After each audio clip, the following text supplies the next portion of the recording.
영적전쟁 제14강 하나님의 전신갑주 믿음의 방패에 대해서 다룰 수 있도록 하겠습니다. 첫 번째 진리의 허리띠, 두 번째 의의 흉배, 세 번째 평안의 복음에 예비한 신발, 여기까지 이제 세 곳을 했습니다. 그래서 진리의 허리띠, 이것이 가장 기본이 된다고 그랬죠. 그래서 진리의 허리띠로 기본적인 이 띠를 두르고 나야 이 진리로 모든 것을 엮는다고 그랬어요. 이 허리띠에 모든 것이 이렇게 부착돼 있어가지고 이 진리의 허리띠가 가장 기본이고, 진리로 우리가 베이스를 둬야 나머지를 붙일 수 있다고 그랬습니다. 그래서 진리가 우리를 자유케 하는 것이고, 진리를 가졌을 때 우리가 이제 진정한 하나님의 의를 가질 수가 있는 거죠. 진정한 하나님의 의가 임하면 우리한테 자기 의를 의존하지 않고 하나님의 의를 의존했기 때문에, 예수 그리스도가 주시는 그 의를 의존했기 때문에 평안에 이를 수가 있다고 그랬습니다. 그래서 복음은 평안의 복음이라고 이렇게 얘기를 했죠. 이 세 가지를 이제 지난주까지 다뤘고, 오늘은 믿음의 방패를 다루게 될 것입니다. 믿음의 방패를 이해하기 위해서는 먼저 이렇게 로마 병사들한테 있어서 방패가 무엇이었는지 이걸 좀 알아야 되겠죠. 이게 지금 전신갑주는 로마 군대를 보고 바울이 인사이트를 얻어서 이것을 영적 전쟁에다 적용을 시킨 것이기 때문에 원래 로마 군사들에게 있어서 이게 무엇이었는지 이걸 좀 알아야 돼요. 고대 로마 병사들한테는 방패가 두 가지 종류의 방패가 있었죠. 하나는 이렇게 동그랗게 생겨가지고, 여러분 영화 같은데 뭐 글래디에이터 뭐 이런 거 보면은 전쟁하고 뭐 할 때 이런 거 들고 나와서 싸우잖아요. 개인용 이렇게 1대1 전투에서 이런 거 쓰죠. 근데 여기에서 말씀에서 나오는 방패, 이거는 이 방패가 아니에요. 이 방패가 아니고 이렇게 네모난 방패입니다. 이 네모난 방패는 높이 4피트, 너비가 2.5피트 되는 엄청나게 큰 방패예요. 그러니까 사이즈가 얼마나 큰지 알겠죠. 그래서 거의 몸 하나를 앉아서 이 방패를 들면 가릴 수 있을 정도, 이 정도로 돼 있습니다. 그래서 요걸 가지고 이렇게 전 군대가 같이 한 진을 짜면 이렇게 앞을 전부 커버를 하고 가운데 있는 사람들을 위를 커버하고, 이렇게 해서 화살들이 막 불화살들이 날라오고 화살들의 그런 폭격이 가해져도 물샐 틈 없이 그 화살들로부터 군대를 보호하면서 진을 짜가지고 그대로 움직이는 거죠. 적군을 향해서 가는 거죠. 그러면 적들의 화살을 소멸하고 아군들을 지켜내면서 전쟁에서 결국 승리할 수 있는 이런 아주 강력한 무기가 방패였던 겁니다. 그래서 이 방패는 어떻게 만드냐면, 나무를 이제 두 개를 대요. 나무 두 겹을 대고 두 겹 사이에 이제 공간을 둡니다. 그리고 나무와 나무를 연결하고 거기에 붙이는 거, 이것은 이제 쇠로 이렇게 만들죠. 그리고 나서 가죽으로 이제 다 덮어요. 가죽으로 덮는 이유는 불에 잘 이제 타지 않고, 이렇게 나무는 너무 불에 잘 타기 때문에 이렇게 해서 만들어 놓는 겁니다. 그리고 이제 측면에 후크가 걸려 있어가지고 고리 같은 게 걸려 있어서 요거를 서로 걸면 이제 공간이 생기지 않게 이렇게 됩니다. 여기 그림에 보시면 이쪽 사람 하나가, 맨 오른쪽 사람 하나가 이렇게 공간이 떨어져 있는 거 있죠. 요거 후크를 걸지 않아서 이럽니다. 이 공간이 생기면 이게 군형이에요. 요리 이제 화살이 들어오면 부대가 싸그리게 무너지는 거죠. 그러니까 군형이 되면 안 됩니다. 구멍이 여기에 생기면 여기로 이제 화살이 비집고 들어오고, 화살이 워낙 이렇게 융단 폭격으로 들어오기 때문에 이런 구멍 하나 있으면 물 샐 틈 없이 구멍이 막 꽂히지 않으면 어디론가 딱 들어오는지 모르게 이렇게 들어온다 이겁니다. 그래서 이제 불화살로부터 아군들을 보호하기 위해서 이렇게 두 겹의 나무 사이가 공간이 생겨가지고 활을 쏘면 활이 박혀도 불이 이제 꺼져 버리는 거죠. 전쟁이 끝난 다음에 로마 군들은 자기 방패에 꽂혀 있는 그 화살 수를 세보면 막 200개까지 꽂혀 있는 경우도 있고 이랬다고 그래요. 그러니까 얼마나 많은 화살들이 날라드는 거예요. 융단 폭격. 지금으로 치면 이제 공중에서 비행기를 타고 가면서 이렇게 폭탄을 막 떨어뜨리는데 막 그냥 무슨 사탕 던지듯이 막 던지잖아요. 이런 식으로 화살을 쏴대는 겁니다. 그 화살을 뚫고 전쟁에 나가서 그 필드에서 전쟁을 하기 때문에 한번 전투가 끝나고 나면 이 4피트, 2.5피트짜리 이 방패가 온통 이제 화살통이 되는 거예요. 그 중에 하나라도 막지 못했으면 어떻게 되겠어요? 그냥 불에 타서 죽는 겁니다. 마귀의 불화살이라고 하는 것은 우리의 믿음을 관통해서 그냥 찌르는 정도가 아니라 심지어는 우리를 불태워버리는, 우리의 믿음을 불태워서 소멸시켜버리는 이런 게 이제 마귀의 불화살인 거죠. 여기서 이제 믿음이라고 하는 거, 우리의 믿음을 관통한다. 그래서 그 믿음을 불타게 한다. 이게 이제 마귀의 불화살인데, 여기서 믿음의 방패를 들라라고 얘기하잖아요. 그럼 이 믿음의 방패라고 할 때 믿음, 이 믿음은 어떤 믿음일까요? 우리가 예수를 믿고 구원을 얻었다라고 하는 그 믿음의 믿음이 아닌가요? 이 믿음은 뭐냐면 중생을 위한 믿음에 한정되는 믿음이 아니라 하나님을 향한 전적인 신뢰, 이걸 의미하는 겁니다. 그러니까 믿음에는 여러 가지 레벨이 있잖아요. 이제 막 구원받은 믿음이 있고, 하나님을 얼마나 신뢰하는가, 그 신뢰의 크기에 따라서 믿음의 정도가 있다는 겁니다. 믿음의 크기가 있다는 거예요. 근데 믿음의 방패를 들어라 할 때 이 믿음은 바로 하나님을 신뢰하는 정도의 믿음이에요. 하나님을 신뢰하는 크기의 믿음. 하나님을 전적으로 신뢰를 해야 된다는 겁니다. 그래야 마귀가 던지는 불신과 의심과 또 좌절의 화살들, 낙담의 화살들을 다 막아낼 수가 있다는 거죠. 그래서 이 믿음의 방패를 들기 위해서 우리는 어떤 걸로 방패를 삼아야 되는가? 하나님의 약속과 하나님의 권능과 그리고 하나님의 우리를 향한 계획, 이것을 전적으로 신뢰하는 것, 이걸로 이제 방패를 드는 겁니다. 그래서 믿음의 방패인 거예요. 우리를 구원하는 믿음에 기초하지만 그보다 더 높은 수준의 믿음을 요구를 하는 거죠. 그래야 영적 전쟁을 해낼 수가 있는 겁니다. 우리가 구원받는 믿음, 그것만 가지고는 영적 전쟁을 치러낼 수가 없어요. 구원받는 믿음에 이르렀을 때 오히려 공격이 심해지거든요. 그럼 이 공격들을 어떻게 이길 것인가? 하나님을 전적으로 신뢰하는 그 믿음으로 이겨낸다는 겁니다. 그리고 죄와 마귀의 왕노릇을 이기기 위해서 예수를 신뢰하는 것, 전적으로 예수님을 왕으로 모시고 예수님이 우리에게 이미 승리를 주셨다라고 하는 것, 이것을 신뢰하는 것, 이것으로 이제 우리가 마귀의 불화살을 이길 수가 있다는 겁니다. 마귀의 불화살을 더욱더 이제 살펴보면, 마귀의 불화살은 어떤 것이 마귀의 불화살이냐면, 진짜로 우리 눈에 보이는 불화살이 아니에요. 마귀의 불화살은 믿음을 불태우는 거잖아요. 그리고 화살이 촉이 있기 때문에 확 꿰뚫는 거잖아요. 우리 하나님의 백성들의 빈틈, 마음의 빈틈을 정확히 꿰뚫어요. 그리고 나서 꿰뚫고 나서 한 점만 딱 머무는 게 아니라 그게 불이 나면 이렇게 팍 퍼지잖아요. 그렇듯이 의심을, 유혹을, 그 다음에 낙담을, 좌절을 점점 이렇게 커지게 막 불태우는 겁니다. 불이 커지면 커질수록 어떻게 되겠어요?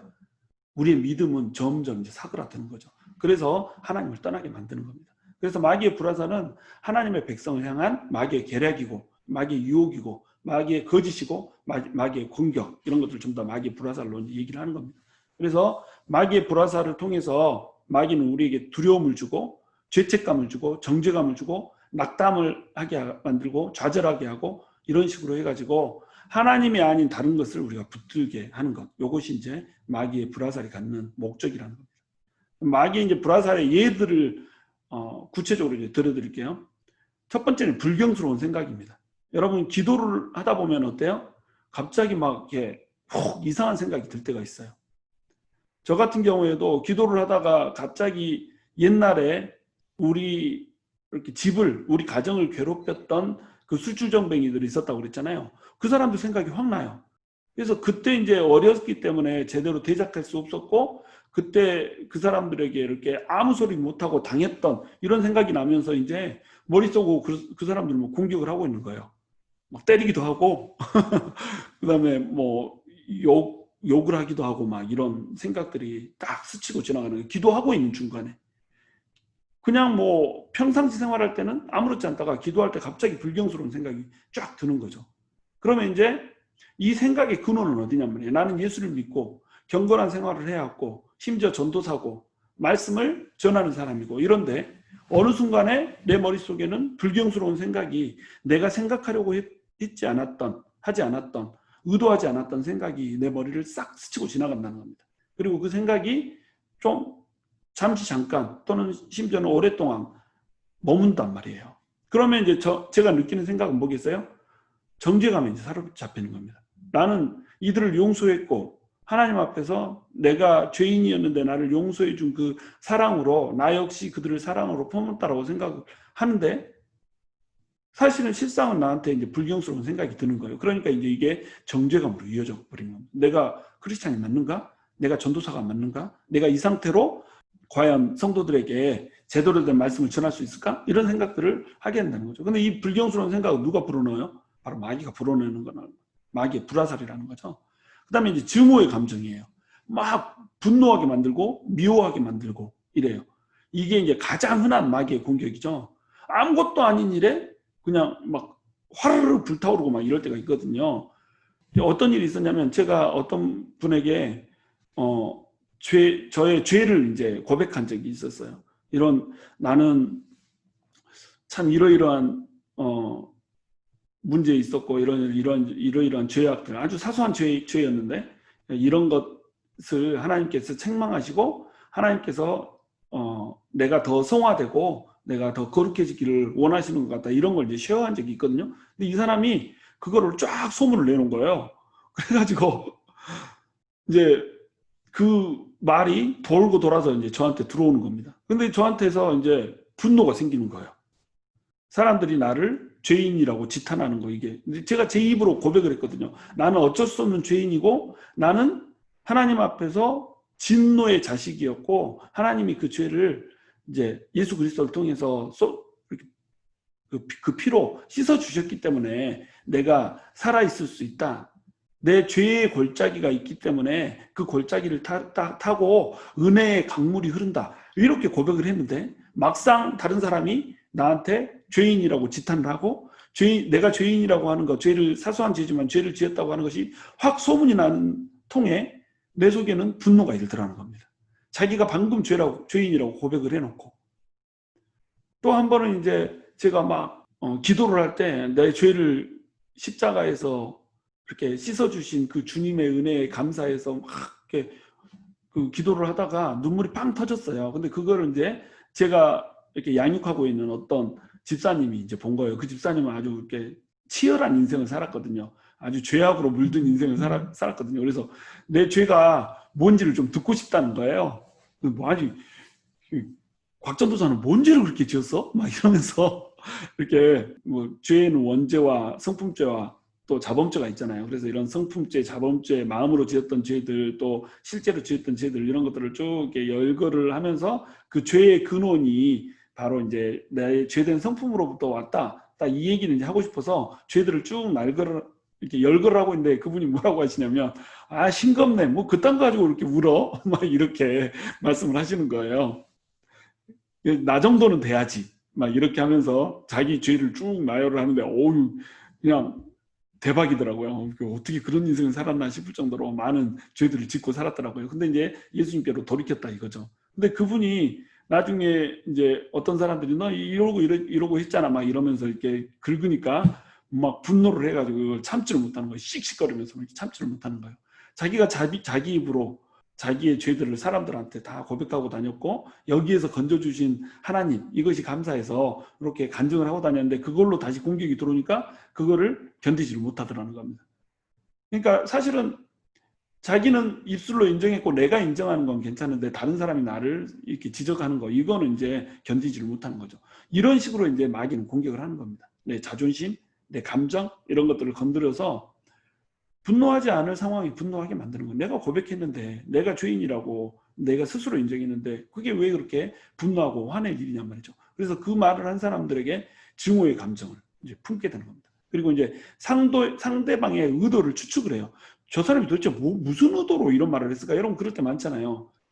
상대방은 그냥 지나가듯이 한 말이에요. 요즘에 막 얼굴에 살이 오르는 것 같아? 그러면 이제 상대방이 그 말을 왜 했을까? 막 의도를 추측하는 거예요. 뭐야, 내가 요즘에 살쪘단 말이야? 막 이렇게 작작 먹으란 말인가? 막 이러면서 그 사람이 무슨 의도로 그런 얘기를 했는지를 막 이렇게 추측하면서 계속 상상의 나래를 펴나가는 겁니다. 그러면 이걸 묵상하면 묵상할수록 어때요? 괘씸해지는 거예요. 그러면서 이게 복수심으로 번지게 되는 겁니다. 이런 식으로 마귀가 불화살을 날리면 이게 이제 독초가 돼서 우리 안에서 팍 퍼지고 번지고 이래가지고 이제 우리가 하나님을 향한 어떤 거룩한 마음, 이거를 품어야 되는데 혈과 육에 대한 분노의 마음, 증오의 마음, 복수심의 마음 이런 것들을 품게 해서 거룩에 이르지 못하게 하고 세상을 향해서 달리 돌아서게 만드는 이런 일을 하는 것이 마귀의 불화살이라는 거죠. 그 다음에 이제 의심의 불화살입니다. 이건 이제 사소한 의심에서부터 복음 자체에 대한 불신까지 아주 광범위하게 의심의 불화살을 막 날려대요. 내가 뭐 구원 받았을까? 하나님이 진짜 계시나? 이런 생각들. 근데 이제 이런 생각들이 들면 이걸 다른 사람들에게 얘기할 수 있어요, 없어요? 얘기를 할 수가 없어요. 왜 내가 구원 받았을까? 이걸 의심하면 어떻게 해요, 사람들이? 아직 구원의 확신도 없어. 저 사람 믿음이 없네. 이렇게 생각할까봐.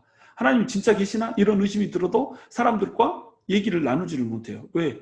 하나님이 계신다는 것조차도 의심하는 믿음 없는 사람으로 비춰줄까봐. 그래서 사람들이 나를 뭐라고 할까 두려운 그 시선 때문에 내 안에 문제들이 있는데 이 문제들을 나누지를 못하는 거죠. 의심이 있는 문제들을 나누지를 못해요. 그러니까 해결을 받지 못하고 이것이 계속 지속적으로 가게 되는 겁니다. 그래서 여러분 이런 문제들이 생기면 어떻게 해야 돼요? 나눠야 돼요. 그래서 동역자가 존재하는 겁니다. 이 방패를 봐보세요. 이 방패들이 혼자 이렇게 방패를 들고 있으면 옆에서 날아드는 이 화살들을 결코 막을 수가 없어요. 싸움은, 전쟁은 공동체로 하는 겁니다. 같이 하는 거예요. 그러니까 나누어야 된다는 거예요. 하나님께 내 마음을 토로할 수 있어야 되고 믿음의 동역자들, 그 다음에 동반자들, 그 다음에 믿음의 멘토들에게 자기 얘기를 나누는 거예요. 솔직하게 나누는 거예요. 그리고 나누면 이것을 뭐 공격의 화살로 쓰는 게 아니라, 무기로 쓰는 게 아니라 이거를 지켜주고 보호해주면서 서로가 서로에게 방패가 되어줘야 되는 거예요. 이런 공동체가 되면 마귀의 공격을 쉽게 이제 이길 수가 있다는 겁니다. 이런 동역자들을 여러분 가지시기 바래요. 이런 멘토들을 여러분, 내 죄, 나한테 들어오는 의심 이런 것들을 말하고 보호받을 수 있는 동역자가 있어야 돼요. 그러려면 또 여러분 스스로가 어떻게 돼야 돼요? 그런 것들을 보호하고 지켜주면서 북돋워주고 키워줄 수 있는 이런 동역자가 스스로 될 수 있어야 된다는 겁니다.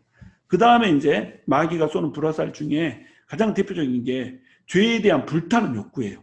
불화살이잖아요. 죄가 막 속에서 불타오르게 이렇게 하는 거예요. Fire! 막 이러면서 불타오르네! 막 이러면서 속에서 막 죄가, 욕구가 막 불타오르는 겁니다. 짜릿한 것, 그것을 해보고 싶은 것. 그것이 죄인 줄 알지만 그 욕구를 컨트롤할 수가 없는 거예요. 너무 이제 불타오르기 때문에. 그 욕구를 주는 게 뭐예요? 바로 마귀의 불화살이라는 겁니다. 그 다음에 이제 까닭모를 분쟁에 휩싸이게 만들어요.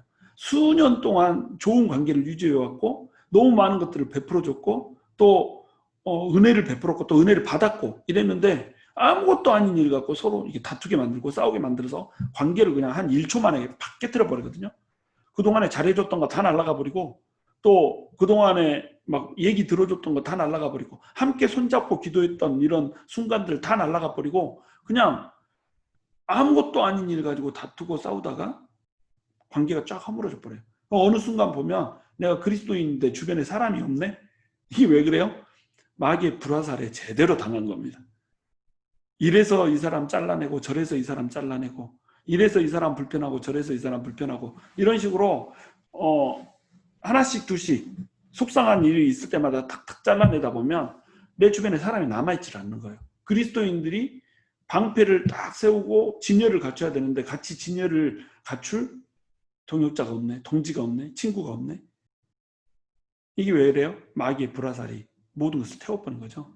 그 다음에 이제 우울감이라는 게 있어요. 우울감은 여러 가지 이유 때문에 와요. 그러니까 뭐 우리 몸속에 있는 세로토닌이라는 물질이 있어가지고 이게 햇빛을 많이 받으면 이게 막 많이 나오잖아요. 그래서 어두직직한 곳에 오래 지내면 우울해지고 막 이렇잖아요. 이런 우울감 말고 이건 화학적 불균형에 의한 우울감이잖아요. 이런 불균형 말고 또 잠이 부족하면 우울해져요. 잠 막 많이 못 자고 과도한 스트레스를 받는다거나 뭐 이러면 우울해지죠. 그 다음에 어떤 상실을 당했을 때 뭐 10년 동안 키웠던 강아지가 죽어버렸어. 막 이 사람들 울잖아요. 그리고 한 몇 개월 동안 막 이 강아지에 대한 상실감 때문에 슬픔에 빠져. 이건 정상이에요? 비정상이에요? 지극히 정상이라는 겁니다. 내 친한 친구를 잃었어요. 내 뭐 자녀가 원하는 대학에 이렇게 어떤 불의의 사고로 인해서 못 가게 됐어요. 이러면 슬퍼지죠. 비통해지죠. 그럼 이 비통 때문에 오는 우울감이 있단 말이에요. 근데 이런 것들은 지극히 정상적이라는 겁니다. 그러니까 이런 것 말고 영적인 우울감이 있어요. 마귀가 주는 그런 우울감이 있다는 거죠. 그것이 바로 마귀의 불화살이라는 거죠. 이런 형태로 계속 마귀는 우리에게 불화살을 날려낸다는 겁니다. 그래서 이제 의심의 씨앗들을, 이런 불화살들을 날려대기 위해서 마귀가 우리에게 공격하는데, 이 공격에는 이렇게 단계가 있어요. 첫 번째는 뭐냐면, 제 1단계는 하나님의 정체성에 대해서 의심을 하게 만들어요. 마귀는 우리에게 의심을 심어줍니다. 근데 그 의심은 어떤 의심이냐면 하나님이 어떤 분인가에 대한 의심이에요. 그래서 아니, 하나님이 약속을 주셨고 하나님이 우리에게 풍성한 것을 주시기로 약속했는데 뭐 나한테 별로 떨어지는 게 없네? 고작 이게 하나님의 약속이라는 거야? 이게 고작 하나님 우리에게 주실 수 있는 거야? 이런 식으로 이제 하나님의 약속 자체에 대해서 의심을 하고, 하나님이 선하시다면 도대체 어떻게 이런 일이 나한테 일어나지? 어떻게 이렇게 일이 꼬이지? 어떻게 막 나한테 내 재정적인 문제를 이렇게 막아놓을 수가 있지? 어떻게 이렇게 많은 사람이 나를 공격하게 할 수 있지? 어떻게 주변의 사람들마다 나를 이렇게 힘들게 할 수 있지? 하나님은 선하신 분이 아니라 막 어떤 세디스트인가 봐. 막 우리를 학대하면서 우리가 고통 속에 있으면 그거 보고 이게 기뻐하시는 분인가? 막 이런 의심들을 하게 된다는 겁니다. 하나님의 정체성을 의심해버려요. 그래서 마귀가 주는 의심들의 예를 보면 하나님은 잔인하다, 이런 생각 많이 하잖아요. 구약 성경을 쭉 읽으면서 또 역사가 흘러가는 걸 보면서 쓰나미가 임하고 이런 거 보면서, 그 다음에 뭐 그 911 사태가 임하고 막 이런 거 보면서, 지진이 일어나고 전쟁에 의해서, 코로나에 의해서 사람들이 죽어가는 거 보면서 하나님에 대해서 이제 이런 생각을 해버린단 말이에요. 이것이 이 모든 고통의 근원들이 인간의 죄 때문이고 또 인간의 어떤 하나님을 떠난 결과인데, 이것들을 하나님한테 이제 돌려버리는 겁니다. 하나님은 잔인해. 하나님은 무관심하셔. 인간의 고통에 관심이 없으셔. 하나님 너무 가혹하셔. 하나님은 뭐 사랑이라고 그러는데 날 사랑하는 것 같지는 않아. 하나님은 만족을 모르시는 엄격한 작업 감독관 같아. 막 이런 거. 이거 제가 생각했던 거거든요. 제가 한 뭐 8년 전, 이렇게 10년 전 이 정도 됐을 때 정말 하나님을 위해서 열심히 섬기고 일하는데 하나님이 나한테 만족을 한다는 느낌을 갖지를 못하는 거예요. 저는 이제 성취주의가 엄청나게 강한 사람이잖아요. 칭찬을 못 받고 잘하고 막 이렇기 때문에 막 뭔가를 달성해도 만족을 모르고 더 많이 달성을 해야 되는 거예요. 몸이 뽀개지도록 하나님을 위해서 일해야지 하나님의 사랑을 받을 것처럼 이렇게 이제 사는 습성이 내 몸속에 배어 있다는 거죠. 이게 이제 하나님이 원하시는 건 아니거든요. 그러니까 몸이 부서지고 지게 일하는데 하나님은 나한테 만족을 못하는 것 같은 막 이런 느낌이 드는 거예요. 그래서 도대체 하나님은 나를 사랑하실까? 이런 생각이 막 들어오는 겁니다. 하나님은 내가 이딴 식으로 살아도 나에게 기쁨을 느끼실까? 막 이렇게. 다른 사람들은 전부 날 보고 대단하다고 그래요. 훌륭하다고 그러고, 와, 어떻게 그렇게 섬길 수가 있냐고, 나는 절대로 그렇게 못할 것 같다고 막 이렇게 해요. 실제로 제일 탁월하게 섬겼어요. 제일 열심히 섬겼고, 제일 많이 드렸고, 제일 없는 중에도 쓰기를 전혀 인색하지 않아 했던, 모든 면에서 하여튼 남보다 더 탁월했던 막 이런 신앙생활을 하고 있었거든요. 신앙생활을. 근데 내 마음속에는 어떤 생각이 드냐면 하나님은 나를 아직 기뻐하지 않으셔. 나는 사도 바울한테 다다르려면 아직 멀었어. 그러니까 이제 제 생각에는 어떤 생각이 들어요? 하나님은 엄격한 작업 감독관입니다. 나를 사랑해 주시는 분이 아니고, 나를 내 모습 그대로 이렇게 품어주시는 분이 아니고, 내가 일을 해도 나한테 만족을 못 느끼는 분, 이런 분으로 이제 느끼게 한단 말이죠. 이게 하나님의 정체성에 대한 의심이거든요. 사실은 이게 내가 열심히 신앙생활을 하고 있지만 사실은 내 마음속에는 일정 정도 하나님을 사랑하는 마음이 있지만 일정 정도 마귀가 주는 하나님의 정체성에 대한 어떤 혼란, 이런 것들이 있었던 겁니다. 일하는 동기가. 그 다음에 두 번째 단계는 뭐냐면 우리의 정체성에 대해서 흔들어놔요. 그리고 우리의 가치에 대해서 의심을 하게 만들어요. 첫 번째는 뭐냐면 우리 정체성이 마치 하나님인 것처럼 이렇게 우리로 하여금 오해하게 만든다는 겁니다. 우리의 권리들과 우리의 정체성에 대해서 교만을 갖게 한다는 거예요. 네가 하나님처럼 될 수 있어. 네 인생은 너의 것이야. 창세기 3장을 봐보세요. 마귀가 아담과 하와한테 도전을 맨 처음에 할 때 어떻게 도전을 하죠? 이 선악과를 따먹으면 네가 하나님처럼 될 수 있어. 정체성을, 우리는 피조물이고 우리는 하나님을 공경해야 되고 하나님을 왕으로 모셔야 되는 분이라고 하는 것, 이것을 우리가 잊어버려요. 그래서 우리가 우리 인생의 주인이고 우리가 우리 인생의 주도권을 가진 사람인 것처럼, 그리고 우리가 우리 스스로 우리 인생을 경영할 수 있는 능력이 있는 사람인 것처럼 우리 존재 자체를 인식하게 만들어 버린다는, 이게 교만이라는 거죠. 사단은 첫 번째로 우리한테 교만을 심어줘요. 이게 사단의 엄청난 계략이고, 첫 번째 계략이고, 제1번 계략이고, 끊임없이 이어져 온 사단의 전략이에요. 근데 이제 반면에 두 번째로는 뭐냐면, 우리 자신의 가치에 대해서 의심하게 만들어요. 교만하게 만들다가 이게 이제 벽에 부딪히잖아요. 인간이 교만을 부리면 우리가 교만한 대로 이렇게 인생이 우리 마음대로 되는 게 아니잖아요. 네 인생은 너의 거야. 네 마음대로 살아봐 했는데 내 인생이 내 마음대로 돼요? 안 되죠. 내 마음대로 되는 것이 하나도 없어요. 내 마음대로 되는 것이 하나도 없는 그 인생을 살다 보면 우리 이제 어떻게 돼요? 나는 쓸모가 없어. 내가 정말 가치 있는 사람일까? 이런 의심이 든다는 거죠. 그러니까 이 우리 가치에 대해서 의심하게 되는 거, 이것도 뿌리는 뭐예요? 열등의식, 좌절감, 이런 것도 뿌리는 교만이라는 거죠.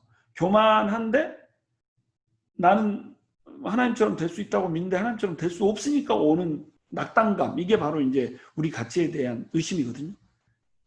막 이렇게 이제 크리스찬이 됐으니까 우리 자식한테 잘해줘야지, 자녀들한테 잘해줘야지. 그런데 성경 공부를 하고 마치고 딱 우리 자녀한테 가서, 우리 딸한테 가가지고 오늘은 상냥하게 대줘야 되지 딱 하고 갔는데 딸이 염장을 지르네? 그럼 어때요? 네, 딱 이렇게 돼버리잖아요.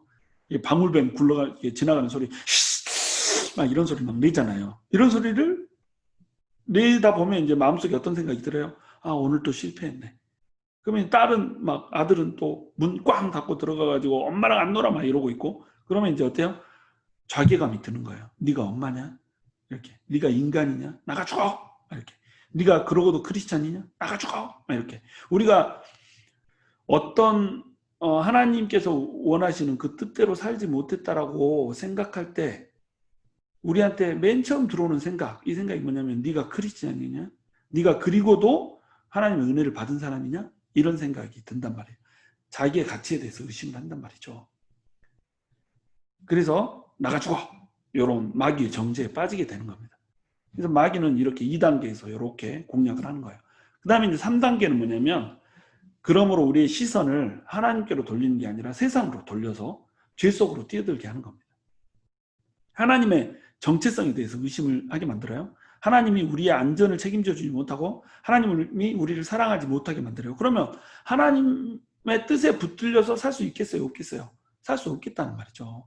그리고 우리의 정체성을 흔들어 버려요. 우리가 마치 인생의 주인인 것처럼 살게 만들어 버린단 말이죠. 그러면 이제 어때요? 우리 마음대로 이제 살게 되는 겁니다. 우리의 또 이렇게 자아상을 좌절하고 낙담하게 만들어 버려요. 너는 크리스찬처럼 절대 살 수 없는 인간이야. 너는 가치 없는 인간이야. 그냥 네가 어떻게 하나님 뜻에 맞춰서 살 수 있겠어? 낙담하게 만들어 버려요. 그러면 이제 우리가 갈 수 있는 방향은 어디밖에 없어요? 그냥 이렇게 살다가 그냥 천국이나 가지 뭐. 예수 믿었으니까 어차피 천국 가는 거 아니야. 이렇게 살게 만들어 버린다는 거죠. 시선을 하나님에게서 온팡 뺏어서 어디로 돌려버리냐면 세상 가운데로 돌려버려요. 이 세상 가운데로 돌리는 이것이 어떻게 이루어지냐면 세 가지 영역에서 이루어지는 겁니다.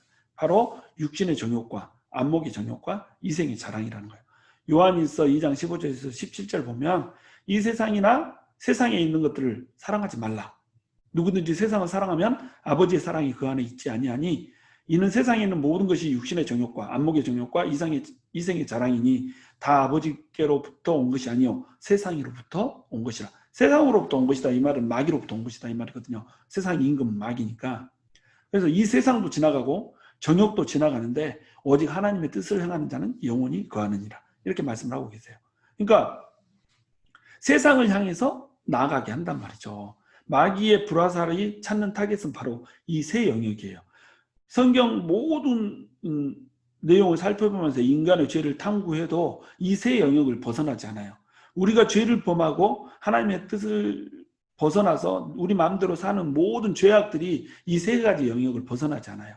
우리 육신의 정욕, 우리가 하고 싶은 대로 불타는 그 정욕대로 살고 싶어하는 그 범주에서 일어나는 죄를 벗어나지 않아요. 우리 눈에 보이기 좋아하는 대로, 우리 눈에 보이기 탐스러운 대로 우리가 살아가고자 하는 것.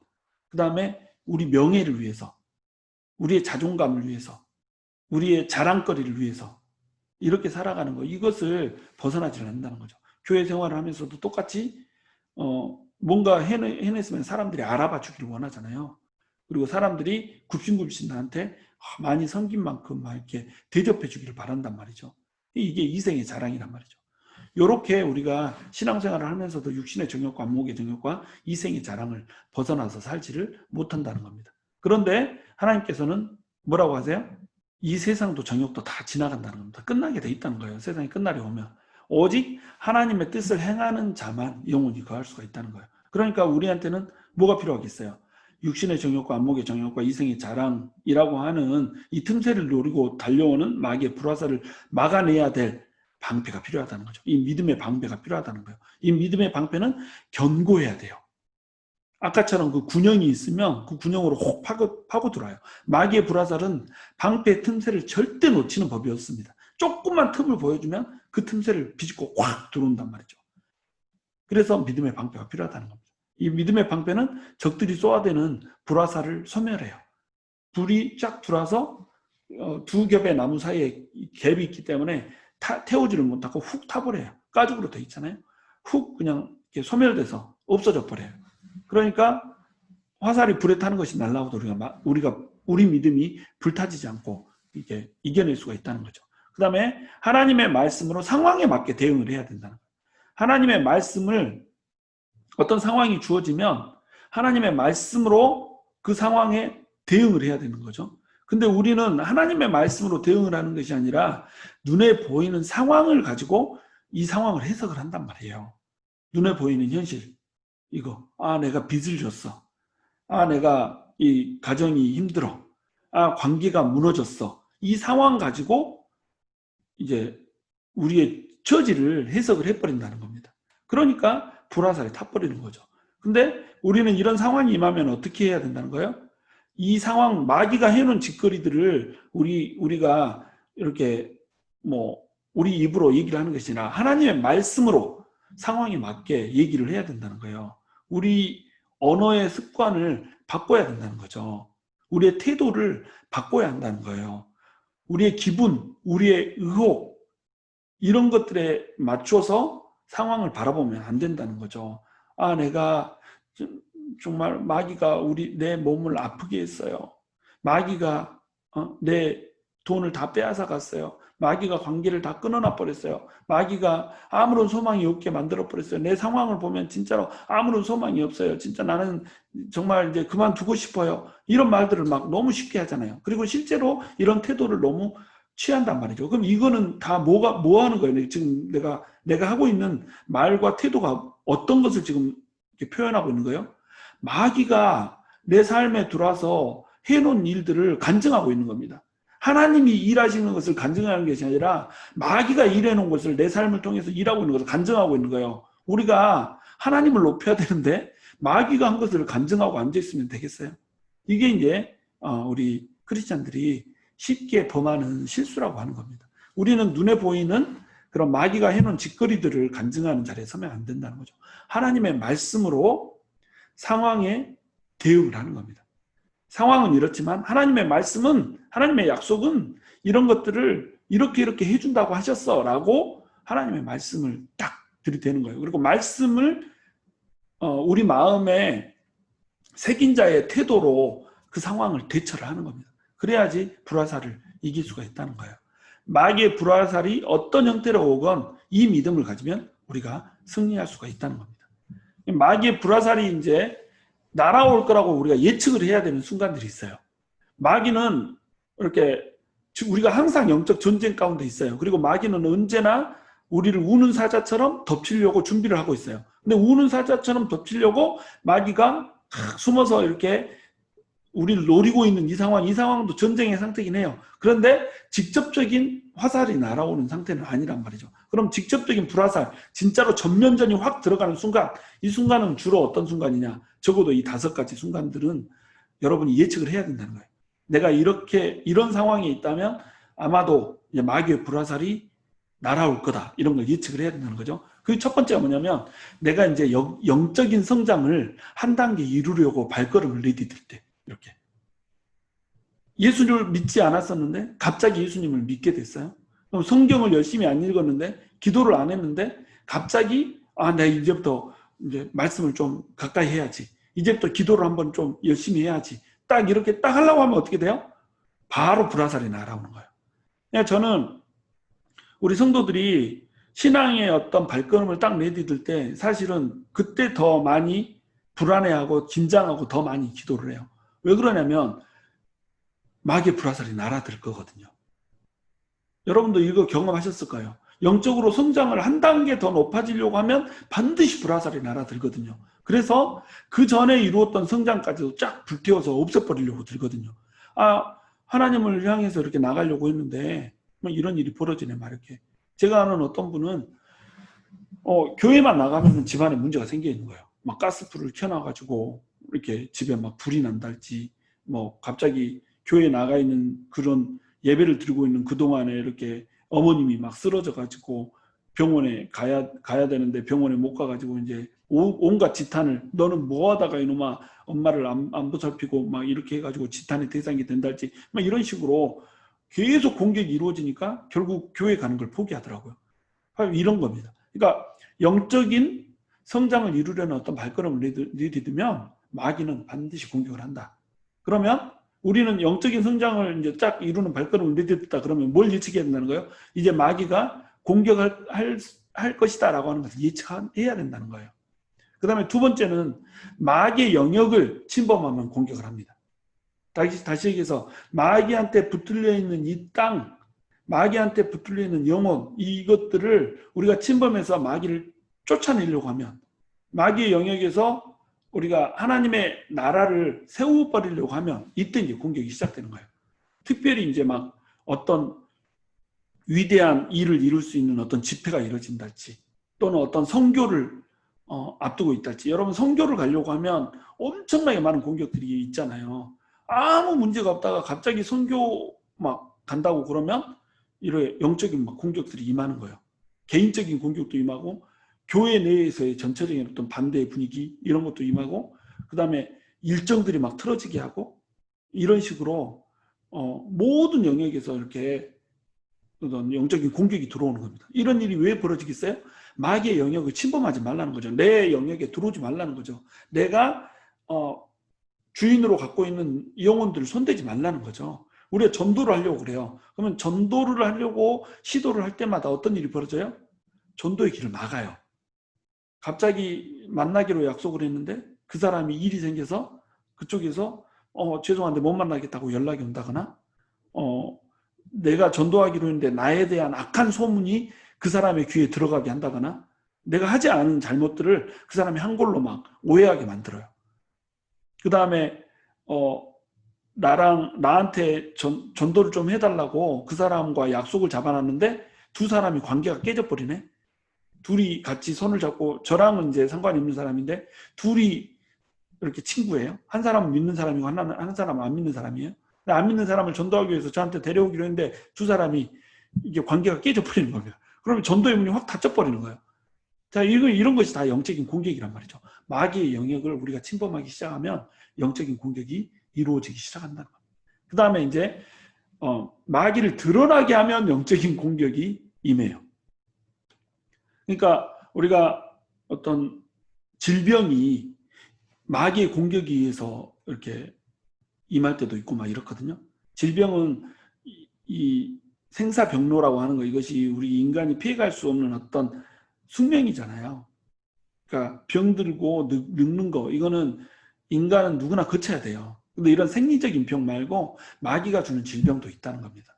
그러면 이 마귀가 주는 질병, 이것이 드러나지 않잖아요. 생리적인 질병으로 우리는 오해를 한단 말이죠. 근데 사실 그 뒤에서 마귀가 역사하고 있고 귀신이 역사하고 있는 그런 것 때문에 오는 거다. 이러면 이제 이런 것이 어떤 하나님의 임재가 강한 곳이거나 또는 이 사람을 놓고 엄청나게 열정적으로 이제 기도를 하거나 막 이런 자리가 돼버리면 마귀가 성령님의 임재 때문에 하나님의 임재 때문에 더 이상 버티지 못하고 확 드러나게 돼버리거든요.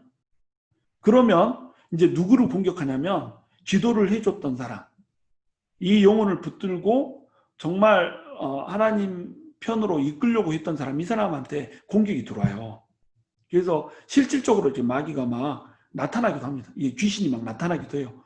그래가지고 이게 다 너 때문이야. 너 가만히 안 둘 거야. 막 이런 식으로 공격하기도 하고 또 나한테 실질적으로 어떤 일이 이렇게 막 벌어지기도 하고 뭐 자동차 타이어가 막 누가 찢어놓고 간달지 막 이런 일들이 생기기도 하고 직장에서 갑자기 어떤 일이 확 터지게 한달지 막 이런 일이 생기게 해서 그 일들을 마귀가 드러나게 하고 마귀를 쫓아내는 일들을 하는 것을 철저하게 방해를 한다는 겁니다.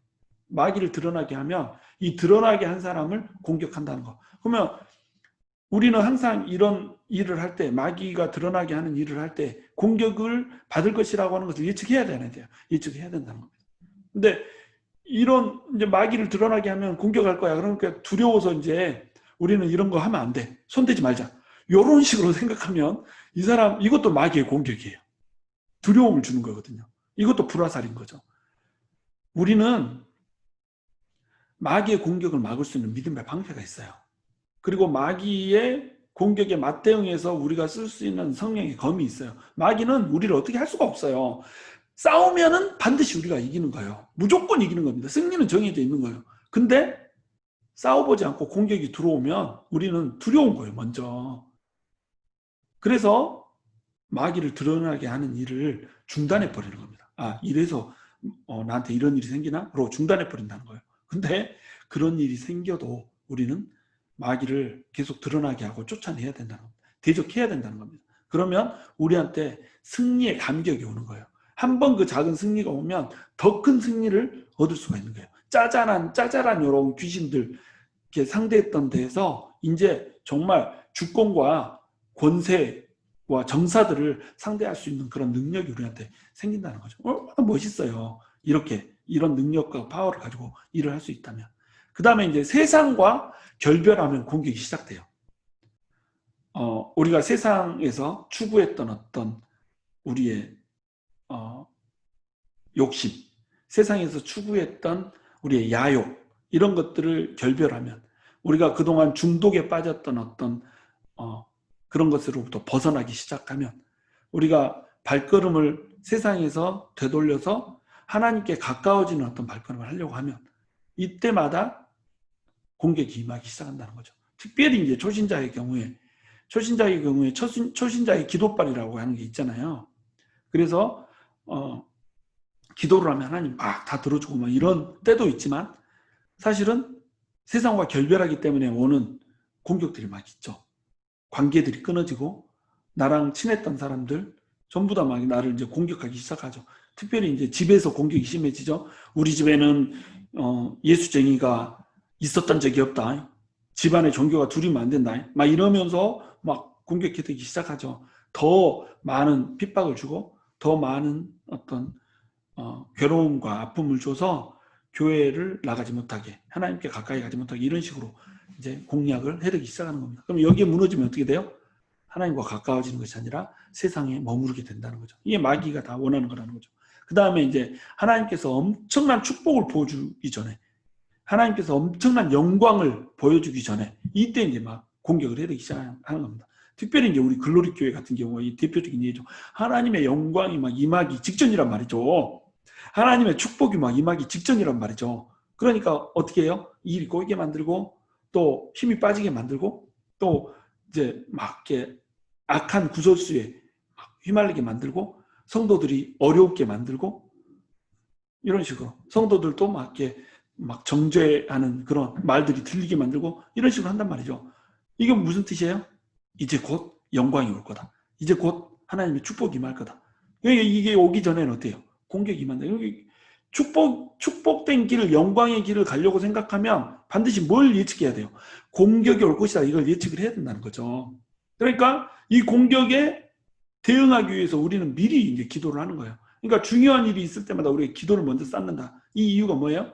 공격에 대비하는 겁니다. 공격이 있을 것을 예비하는 거예요. 여러분께서 직장에 나갈 때 또는 어떤 사업장에 나갈 때 이 사업을, 이 직장을, 내 일을 하나님께 영광으로 드리겠다라고 하는 결단이 있으세요? 그러면 하나님이 반드시 그 소원대로 갚으세요. 소원대로 일하세요. 그 소원을 누가 주신 거냐면 하나님이 주신 거거든요. 내가 CEO가 돼서 뭐 하나님의 영광을 위해서 일해 보겠다. 막 이런 식의 꿈을 품었다.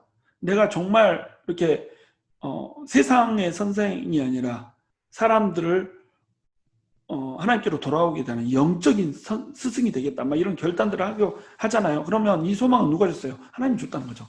하나님이 준 이 소망은 하나님이 이루시죠. 하나님이 이루시면 영광이 임하죠. 근데 이 영광이 임하기 전에는 뭐가 있다? 반드시 공격이 있다는 겁니다. 그래서 좌절하게 만들고, 낙담하게 만들고, 게으름이 빠지게 만들고, 푹 퍼지게 만들고, 이런 식으로 해서 그 영광을 바라보지 못하게, 그 축복을 기대하지 못하게, 이렇게 만드는 것이 마귀의 불화살이라는 거죠. 그러니까 이럴 때 어떻게 해야 된다? 예측을 미리 해야 된다. 이거예요.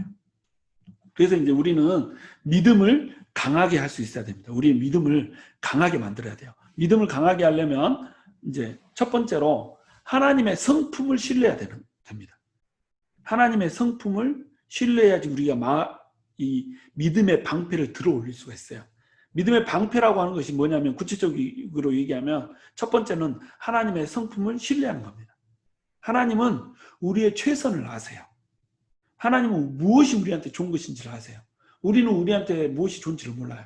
어린 아이가 예를 들어서 우리한테 이렇게 요리할 때 쓰는 칼을 자기도 잘라보겠다고 3살짜리가 칼을 달라고 그러면 우리가 칼을 주겠어요? 안 주죠.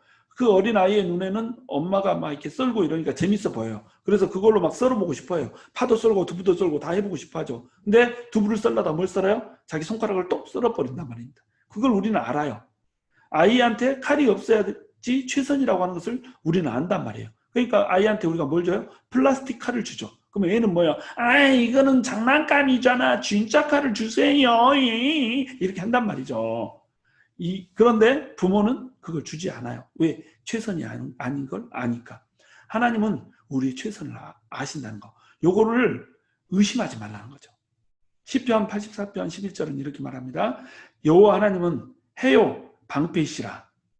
여호와께서 은혜와 영화를 주시며 정직하게 행하는 자에게 좋은 것을 아끼지 아니할 것임이니이다. 하나님은 우리의 해요, 우리 방패예요. 우리에게 은혜의 햇살을 비춰주시고 영광의 햇살을 비춰주시며 영화롭게 하시는 분이란 말이죠. 우리를 지켜주시는 방패란 말이죠. 하나님은 우리가 하나님 안에서 행할 때 우리에게 좋은 것을 아끼지 않고 주는 분이란 말이에요. 이게 성경이 우리에게 가르쳐주는 거라는 거죠. 그러니까 아무리 약한 상황이 와도 하나님께서 반드시 우리한테 제일 좋은 거 준다는 거, 이걸 의심하지 말라는 거죠. 이게 믿음의 방패예요. 로마서 8장 32절은 이렇게 말합니다. 자기 아들을 아끼지 아니하시고 우리 모든 사람을 위하여 내주신 이가 어찌 그 아들과 함께 모든 것을 우리에게 주시지 아니하겠느냐. 아들을 내줬단 말이죠. 자기 자신을 내줘버렸단 말이죠. 하나님 자신을 내줘버렸잖아요. 근데 그 아들을 내주신 분이 그 아들과 함께 다른 모든 것을 주지 않겠어요? 아들이 얼마나 귀해요. 하나님의 아들이 얼마나 귀합니까? 거룩하신 분인데, 죄가 없는 분인데 그분을 내주실 정도면 다른 거, 짜질구레한 거 우리한테 안 주겠냐는 거죠. 주신다는 거예요. 그러니까 반드시 기억하란 말이죠. 뭐를? 하나님은 우리 편이다.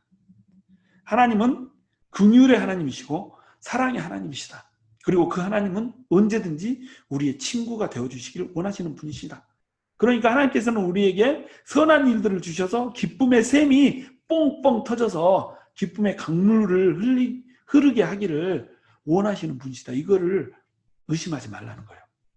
근데 마귀는 바로 이것을 의심하게 만들거든요. 요거를 의심하고 들어와서 하나님은 악하셔. 하나님은 선하지 않으셔. 하나님은 너희한테 뭔가를 요구하시기는 하지 너희한테 뭔가를 해주시는 분은 아니야. 하나님은 너희가 행복하기를 바라시는 분이 아니야. 너희가 그저 막 율법적으로 막 섬기기를 원하시고 이렇게 의심하게 만든다는 겁니다. 근데 우리는 하나님의 성품을 제대로 알고 신뢰함으로써 믿음의 방패를 들어 올려야 된다는 겁니다. 그 다음에 믿음의 방패의 두 번째, 하나님의 약속을 신뢰하는 겁니다. 하나님은 그 성품 자체가 선하실 뿐만 아니라 하나님께서 우리에게 약속을 주셨어요. 민수기 23장 19절은 이렇게 말합니다. 하나님은 사람이 아니시니 거짓말을 하지 않으세요. 인생이 아니시니까 후회도 없어요. 어찌 그 말씀하신 바를 행하지 않겠냐? 이렇게 말씀하세요. 인생이 아니기 때문에 거짓말도 않고 후회도 안 하시는 분, 한 번 정하면 그 정한 것이 반드시 이루어지는 분, 이런 분이기 때문에 우리는 그 약속을 신뢰해야 된다는 겁니다. 그 하신 말씀을 실행하지 않을 리가 없다는 말이에요. 베드로후서 1장 4절도 이렇게 말합니다. 이로써 그 보배롭고 지극히 큰 약속을 우리에게 주사 이 약속으로 말미암아 너희가 정욕 때문에 세상에서 썩어질 것을 피하여 신성한 성품에 참여하는 자가 되게 하려 하셨느니라. 이렇게 말씀하세요. 어떤 약속이래요? 보배롭고 지극히 큰 약속이래요. 보배롭고 지극히 큰 약속. 이거를 우리한테 주셨다는 거죠. 이 약속은 어떤 거예요? 하나님의 신성한 성품에, 하나님의 유업에, 하나님의 나라에 참여하게 되는 그런 복을 우리에게 약속으로 주셨다는 겁니다. 그걸 약속으로 주셨는데 우리가 망할 수 있어요? 그걸 약속으로 주셨는데 우리가 좌절할 수 있어요? 그럴 수 없다는 거죠. 그러니까 두려움과 불신이 올 때마다, 의심이 올 때마다 우리는 뭘 해야 돼요? 약속의 말씀을 선포해야 되는 겁니다. 여러분, 약속의 말씀들을 쭉 여러분 머릿속에 담아놓고 있어야 돼요. 나는 머리가 나빠서 이제 막 애를 한 두셋 낳았더니 뭐 이렇게 전신마취를 한 서너 번 했더니 좀 말씀이 외워지지 않아요. 이러면 적으세요. 적어놓고 암송카드 들고 다니면서 두려움과 의심이 오고 불신이 올 때마다 그 말씀을 외우세요. 암송하세요. 암송하시고 선포하세요. 말씀대로 선포하면 이 말씀이 우리한테 이루어지는 거예요. 그리고 우리 믿음의 방패가 우리 안에서 조성이 되는 거예요.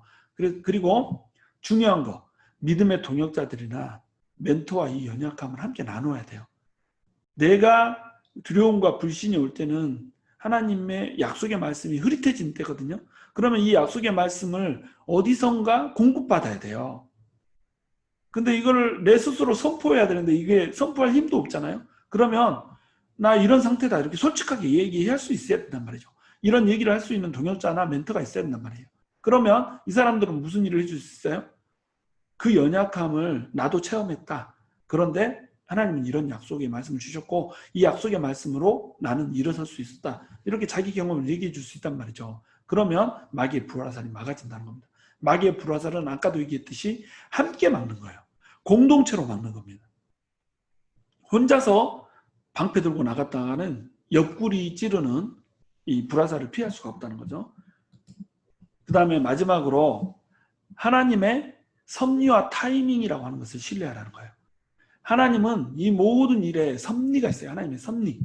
하나님의 뜻이 있어요. 악한 일, 고통스러운 일 가운데서도 하나님이 이루시고자 하는 하나님의 뜻이 있다는 거죠. 모든 일들을 하나님이 계획하진 않아요. 악과 고통을 하나님이 다 계획하지 않아요. 코로나 바이러스 하나님이 계획한 것이 아닐 수 있어요. 전쟁, 그 다음에 인간이 갖는 모든 어떤 파괴적인 고통들, 이거 하나님이 주시는 게 아닙니다. 하나님이 계획한 게 아니에요. 그러나 하나님의 섭리 안에 우리는 다 들어있다는 거. 이 계획과 고통이 비록 마귀의 공격이고 마귀가 준 것이라고 할지라도 하나님의 허락하심이 아니면 이게 일어나지 않는다는 거. 그래서 이 악한 일들, 고통스러운 일들 속에서도 하나님은 심지어는 어떻게 해요? 협력하여서 선을 이루어버리신단 말이죠. 하나님이 이루시고자 하는 그 목적과 섭리를 이루어버린다는 거예요. 그러니까 하나님한테는 뭐가 있어요? 섭리가 있다. 섭리가. 하나님한테는 목적이 있다. 그 다음에 하나님한테는 뭐가 있어요? 타이밍이 있어요. 타이밍. 지금은 힘들고 괴로워요. 고통스러워요. 기다림과 인내의 시간을 쭉 지내야 돼요. 어둠의 터널을 쭉 지나야 돼요. 그러나 하나님에게는 타이밍이다. 언젠가 순간이 되면 하나님께서 딱 길을 터주신다는 거예요. 빛을 주신다는 말이죠. 그 빛이 오는 순간, 그 순간은 어떤 순간이에요? 빠르지도 않고 늦지도 않은 그런 순간이라는 겁니다. 그래서 예레미야서 29장 11절은 이렇게 말합니다. 여호와의 말씀이니라. 너희를 향한 나의 생각을 내가 아나니 평안이요 재앙이 아니니라. 너희에게 미래와 희망을 주는 것이니라. 이렇게 말씀하세요. 예레미야는 언제 쓰여졌어요? 이스라엘 백성들에게 이 심판, 징계가 선포될 때 주어진 말씀이에요. 이제 이스라엘 백성들은 빼도 박도 못하고 징계를 받아야 돼요. 바벨론의 포로로 잡혀가야 돼요. 너는 심지어 기도하지 말라라고 해요. 예레미야한테 유다 백성들을 위해서 기도하지 말라고 그래요. 이미 뭐가 결정됐다? 심판이 결정됐다는 거예요. 그러면서 이 심판의 메시지를 주면서 하나님이 해주신 말씀이 뭐냐면 이 말씀이거든요. 너희를 향한 나의 생각을 내가 안다는 거예요. 바벨론한테 포로로 잡혀가지만 너네는 바벨론의 포로라고 하는 그 70년의 힘든 시간, 어려운 시간, 고통의 시간을 보내야 되지만 너희를 향한 나의 생각은 너희는 몰라. 그러나 나는 알아. 내가 너네한테 주려고 하는 것은 재앙이 아니야. 평안이야. 너희에게 미래와 희망을 줄 거야. 이 70년이라고 하는 시간이 지나고 나면 나는 너희 안에 있는 모든 불순물들을 태워버리고 이제 너희 안에 진정한 나와의 관계, 나와의 교제가 있는 그 아름다운 미래, 아름다운 희망 안으로 너네를 초대할 거야. 그 초대장이 이미 주어져 있고 이 초대장에 일부가 너네한테 임하고 있는 지금 바벨론 포로하고는 폭풍이야. 라고 하는 말씀을 예레미야를 통해서 주고 계시는 겁니다. 그러니까 우리 인간의 고통과 아픔 속에 우리가 지고 있는 모든 빚 속에 우리가 지고 있는 모든 실패와 좌절 속에 지금 우리가 뚫고 지나가고 있는 상처 속에 고독함 속에 외로움 속에 좌절 속에 낭망 속에 뭐가 있다는 거예요. 하나님의 섭리와 하나님의 계획과 하나님의 타이밍이 다 존재를 하고 있다는 겁니다. 그러니까 모든 폭풍이 다 파괴적인 것은 아니라는 거예요.